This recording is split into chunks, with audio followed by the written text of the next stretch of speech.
एक गांव में ममता नाम की औरत रहती थी। उसके साथ उसका पति और 2 बच्चे रहते थे। एक दिन ममता खाना बनाकर सभी को बुलाने लगती है। सभी खाना खाने आ जाओ, खाना ठंडा हो रहा है। और बच्चों, तुम्हें स्कूल जाने के लिए देरी हो रही है, जल्दी आओ। अजी, आप भी जल्दी आ जाओ। तभी उसका पति आता है जो कहता है, तुम क्यों चिल्ला रही हो?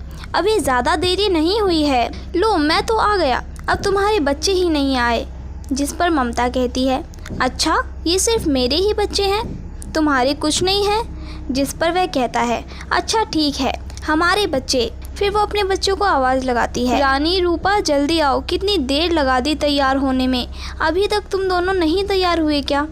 तभी वहाँ दोनों आ जाते हैं और कहते हैं, माँ हम तो तैयार हैं, जल्दी खाना दे दो। तभी उसकी माँ कहती है, हाँ तुम दोनों जल्दी जल्दी खाना खा लो, तुम्हें लेट हो रहा है स्कूल जाने में। तुम्हारी स्कूल का गेट भी बंद हो गया ना, तो तुम यहीं रह जाओगे। जिस पर उसका पति कहता है, अरे ममता तुम कैसी बातें कर रही हो, अभी देरी नहीं हुई है, बच्चों को आराम से खाना खाने दो। फिर वह बच्चे को खाना खिलाकर अपने अपने स्कूल भेज देती है और उसका पति भी काम पर चला जाता है।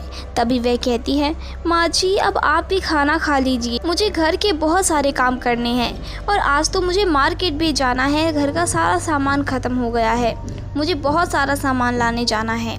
जिस पर उसकी सास कहती है, अच्छा बहू, चल मेरे लिए भी खाना लगा ही दे, और हाँ पता नहीं मेरे घुटनों में फिर से दर्द शुरू हो गया है, तू मेरे लिए दवाइयाँ लेते आना।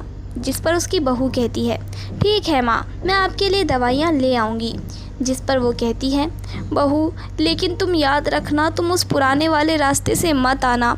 जिस पर उसकी बहू कहती है, क्यों माँ जी, आप हमेशा मुझे उस रास्ते से आने के लिए मना करती हो, मैं जब भी जाने की बात करती हूँ आप मुझे उस रास्ते से आने से मना कर देती हो।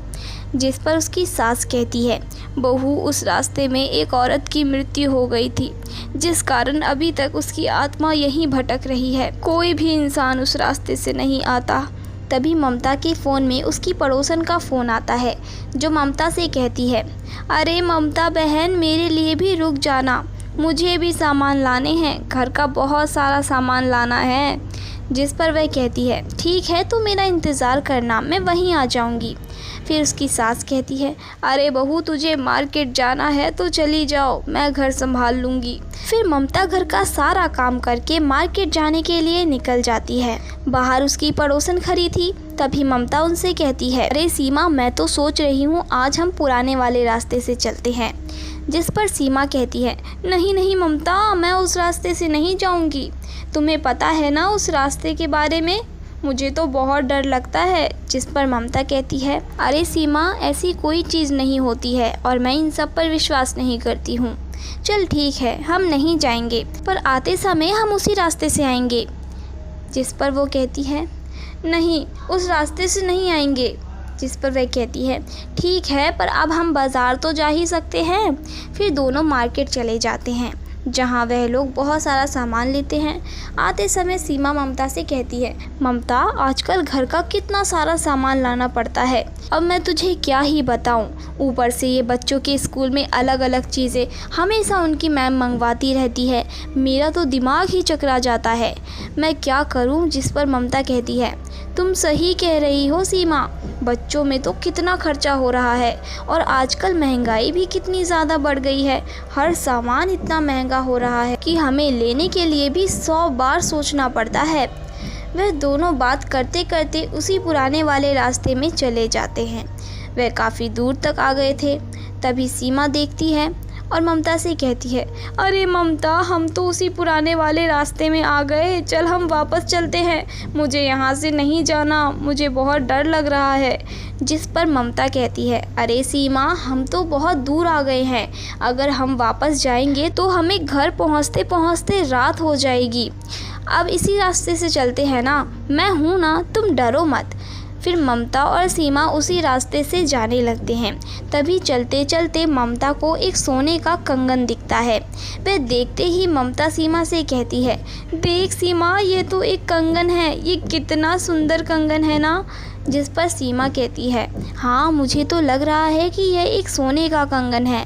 जिस पर ममता कहती है, ऐसा करती हूँ, मैं इस कंगन को अपने साथ ही ले जाती हूँ, जिसका भी होगा वह लेने आ जाएगा।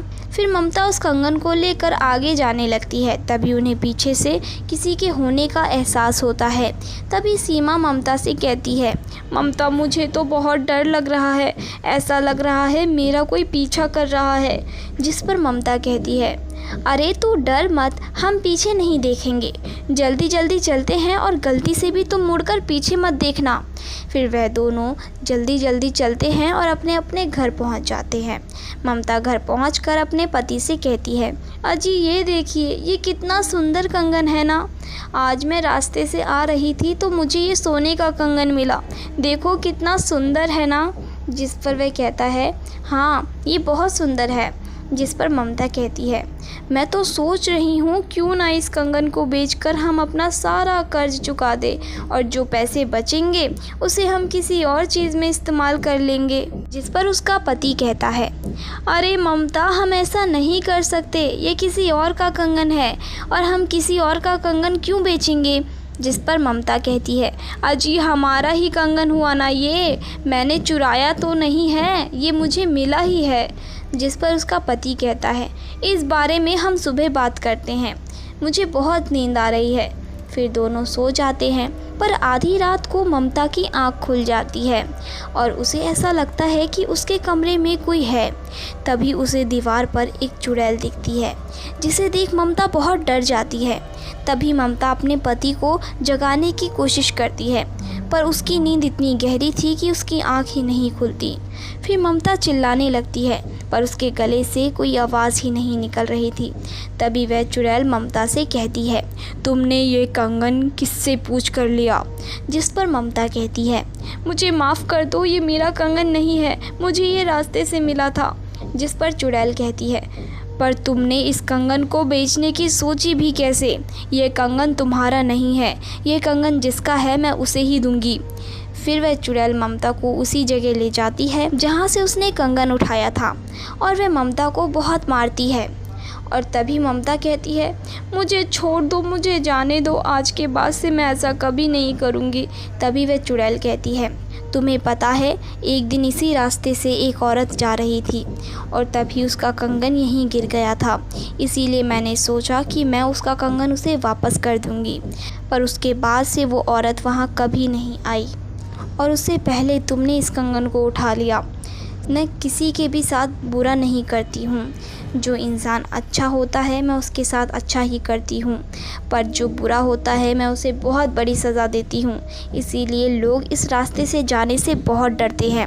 फिर चुड़ैल ममता को बहुत मारती है और उसकी बहुत बुरी हालत कर देती है। तभी वह चुड़ैल ममता को उसके घर भेज देती है। घर आकर सभी ममता से कहते हैं, अरे ममता बहू तुझे क्या हो गया है, ये तेरी हालत ऐसी कैसे हो गई। तभी ममता शर्म के कारण किसी को कुछ नहीं बताती है और अपने कमरे में चली जाती है।